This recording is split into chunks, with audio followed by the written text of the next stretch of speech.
लेखिका ने कई बार अपनी दादी को यह कहते हुए सुना था कि हम हाथी पे हल ना जुतवाया करते, हम पे बैल हैं। हाथी जो होता है वह मान सम्मान का प्रतीक होता है और बैल से दिन भर काम करवाया जाता है।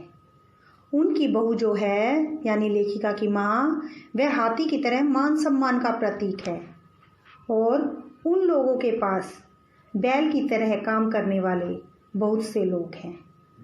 बचपन में ही मुझे इस जुमले का भावार्थ समझ में आ गया था कि दादी क्या कहना चाह रही थी।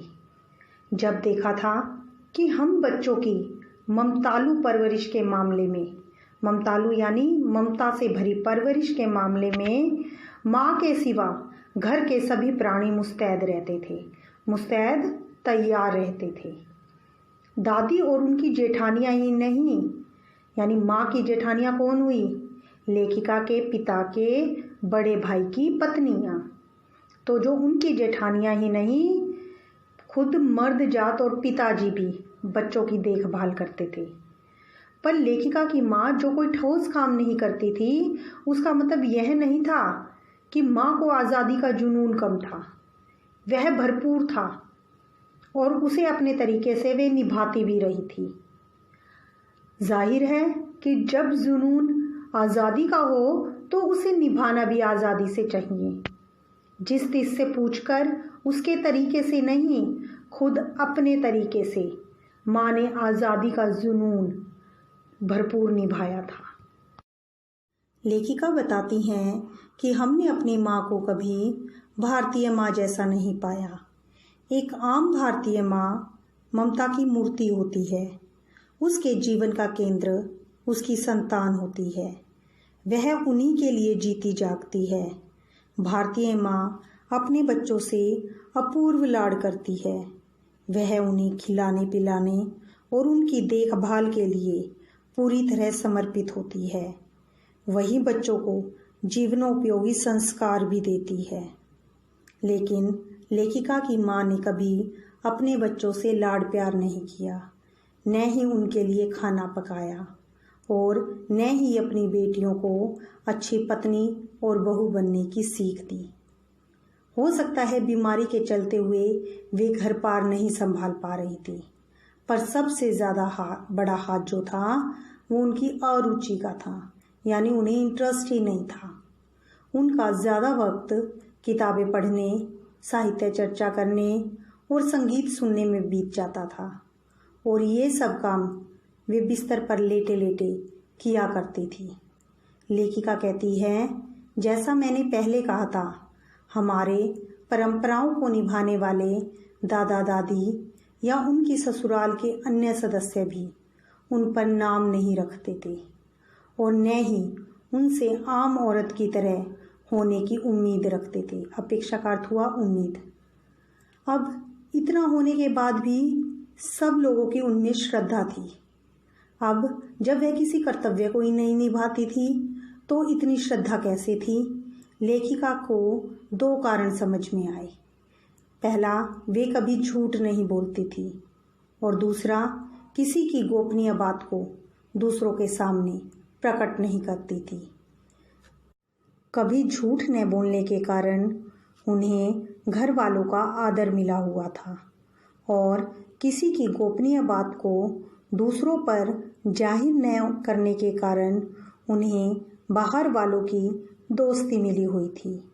लेखिका बताती हैं कि दोस्त वे हमारी भी थी, लेकिन जो माँ का कर्तव्य होता है, मातृत्व की भावना होती है, वह हमारे पिता बखूबी निभा देते थे। लेखिका को याद है कि बचपन में जब भी उनके घर किसी की चिट्ठी आती थी तो कोई भी परिवार का सदस्य उससे यह नहीं पूछता था कि उसमें क्या लिखा है। चिट्ठी चाहे एक बहन ने दूसरी के नाम ही क्यों ना लिखी हो और माँ यह जानना चाहती हो कि जिसने चिट्ठी लिखी है वह बीमारी से उबरी है या नहीं, पर माँ नहीं पूछती थी। घर में अपने 6 बच्चों के साथ और सास ससुर आदि के रहते हुए भी हर व्यक्ति को हमारे घर में अपना निजत्व बनाए रखने की छूट थी, यानी प्राइवेसी रखने की छूट थी, कोई किसी के व्यक्तिगत मामले में हस्तक्षेप नहीं करता था। इसी निजत्व बनाए रखने की छूट का फायदा उठाकर हम 3 बहनें और छोटा भाई यानी माँ के कुल 4 बच्चे लेखन के हवाले हो गए। कहानी, नाटक, निबंध लिखने लग गए, राइटर बन गए। लीक से खिसके अपने पूर्वजों में, यानी हमारे जो पूर्वज थे उनमें माँ और नानी ही रही होती तो गनीमत रहती। लीक से खिसकने का अर्थ होता है कि जो बंधी बंधाई परिपाटी चली आ रही है, रीति रिवाज चले आ रहे हैं, उनसे अलग काम करना। पर लेखिका की एक परदादी भी थी, और परदादी यानी पिता की दादी, जिन्हें कतार से बाहर चलने का शौक था। यानी वे बंधी बंधाई परिपाटी पर नहीं चलती थी, जो रीति रिवाज हैं वह उनसे अलग काम करती थी। उन्होंने व्रत ले रखा था कि अगर खुदा के फजल से, फजल का अर्थ होता है दया से, भगवान की दया से अगर उनके पास 2 से ज़्यादा धोतियाँ हो जाएंगी, धोतियाँ यानी साड़ियाँ, तो वे तीसरी दान कर देंगी। जैन समाज में अपरिग्रह, अपरिग्रह का अर्थ है अधिक संग्रह करके न रखना की जो आदत होती है वो बिरादरी के बाहर हरकत नहीं मानी जाती। परदादी में जैन समाज के लोगों की तरह अपरिग्रह की आदत थी। यहाँ तक तो ठीक था, लेकिन उनका असली जलवा यानी शक्तिशाली रूप तब देखने को मिला जब लेखिका की माँ पहली बार गर्भवती हुई। लेखिका ने बताया कि मेरी परदादी ने मंदिर में जाकर मन्नत मांगी कि उनकी पतोहू की पहली संतान लड़की हो। यह गैर रवायती मन्नत थी, यानी परंपरा के विरुद्ध थी। उस समय कोई नहीं चाहता था कि उनके यहाँ लड़की पैदा हो। मन्नत मांगने के बाद भी परदादी को चैन नहीं पड़ा। उसे भगवान और अपने बीच पोशीदा रखने के बजाय, यानी कोई पर्दा नहीं रखा इस बात का, और सरेआम इस बात का ऐलान कर दिया। लोगों के मुंह खुले के खुले रह गए, अर्थात सब लोग यह सुनकर हक्का बक्का रह गए, हैरान रह गए। उनके फितूर की कोई वाजिब वजह ढूंढे ना मिली। फितूर का अर्थ होता है पागलपन, वाजिब यानी उचित, वजह कारण। उनके पागलपन का कोई उचित कारण ढूंढे भी ना मिल रहा था। यह भी नहीं कह सकते थे कि खानदान में पुश्तों से कन्या पैदा नहीं हुई थी, यानी खानदान में पीढ़ियों से कोई कन्या पैदा नहीं हुई है, इसलिए माँ जी बेचारी कन्यादान के पुण्य के अभाव को पूरा करने के चक्कर में थी। क्योंकि सिर्फ पिताजी की ही नहीं, दादाजी की बहनें भी मौजूद थी। हाँ, पहला बच्चा हर बहू का बेटा होता रहा था। खैर, माँ जी ने अपनी तरफ से कोई सफाई नहीं दी, बल्कि बदस्तूर का होता है लगातार, मंदिर जाकर मन्नत को दोहराती रही। पूरा नकुड़ गांव जानता था कि माँ जी का भगवान के साथ सीधा सीधा तार जुड़ा हुआ है, यानी बिल्कुल सीधा कनेक्शन है, बेतार का तार, एक ऐसा कनेक्शन जिसका कोई तार नहीं है। इधर वह तार खींचती हैं, उधर टन से तथास्तु बजता है। तथास्तु यानी तुम्हारी इच्छा पूर्ण हुई।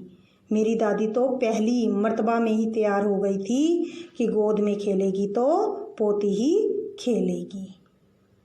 पर दादी की इच्छा किस कदर रंग लाएगी, इस बात का उन्हें भी अनुमान न रहा होगा।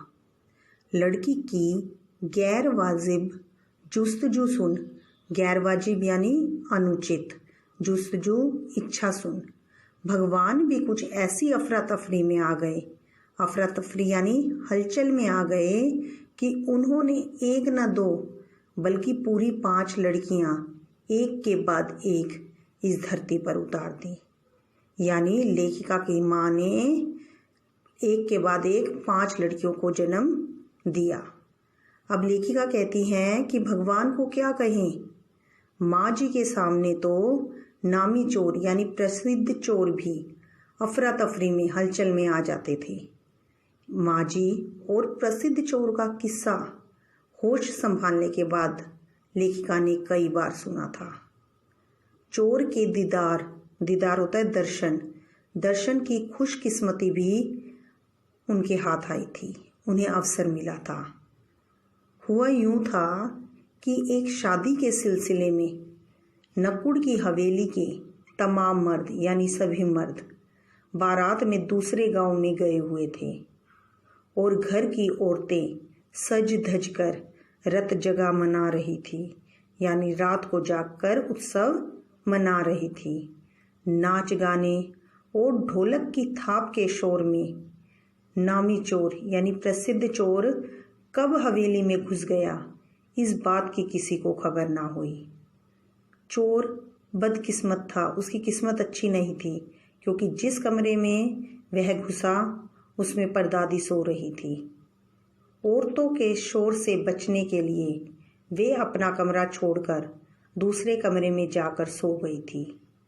चोर बेचारा था, तमाम जुग्राफिया यानी नक्शा दिमाग में बिठाकर उतरा था। उसे क्या पता था कि इतनी बड़ी बूढ़ी पुरखिन का अर्थ क्या हुआ, बुढ़िया जगह बदल लेगी। और खैर उनकी बुढ़ापे की नींद थी। जब चोर ने दबे पांवों से घर में प्रवेश किया तो उन्हें आहट सुनाई दी और उनकी नींद खुल गई। पर दादी ने चोर से इत्मीनान से पूछा, कौन? चोर ने युगों से चला आ रहा पारंपरिक और गलत जवाब दे दिया, जी मैं। माँ जी ने यानी परदादी ने कहा, चल पानी पिला। यह सुनकर चोर झिझक गया और बोला, जी मैं। तब तक परदादी बिस्तर के बराबर में टटोल कर देख चुकी थी कि लोटा खाली था। ऐसा कर उन्होंने कहा, यह लोटा ले और कुएं से पानी भर ला, पर देख कपड़ा कस कर बांधे रखियो और तरीके से छानियो। अब चोर घबरा गया। अंधेरे में इन्होंने कैसे जाना कि मेरे मुंह पर कपड़ा बंधा हुआ है और कमर में भांग? भगवान से उनके तार जुड़े हुए हैं, इस बात की खबर चोर को भी थी, पर बुढ़िया भांग भी छानती होगी, एकदम यकीन नहीं हुआ। इसी से वह कुछ हैरान परेशान हो उठा। तभी दादी जी ने कहा, जल्दी कर भाई, बड़ी प्यास लगी है। ऐसे घबराहट में आकर चोर ने सब कुछ उगल दिया। कहा, मैं तो चोर हूँ,